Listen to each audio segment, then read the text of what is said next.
Sa mga naghahanap ng tops dyan na pang conservative pero pang malakasan yung dating at parang sexy pa rin kayong tingnan, this one is perfect for you. So, ito siya guys. Oh, dalawang kulay yung binili ko. Ito yung mga gusto kong tela, yung hindi siya mainit sa katawan.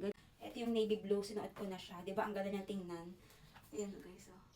Parang ang conservative pero may dating pa rin. Ayan guys. Ito yung sa likod. Ayan siya. Ay, nagustuhan ko yung sleeve niya kasi, ayan oh. Hindi siya yung gantong kahaba. So, ito naman yung color pink. So pretty pa din. Parang Barbie girl lang ang dating. Ayan guys. Ayan yung color pink. So yung size na pinili ko is medium to large. So meron namang mga sizes na available. Pili na lang kayo ng size na napebede sa inyo. So ito siya guys. Pinakita ko lang sa inyo kung ano yung dating niya sa katawan. So, yan. At bagay rin to kahit saan. Sa skirt, sa pants, sa shorts. Ayan, ganyan itong suot ko. And kung sakali namang malaki yung katawan nyo, stretchable siya guys. Ayan oh. Kung sanay naman kayo sa mga fitted, fit na fit sa inyo to.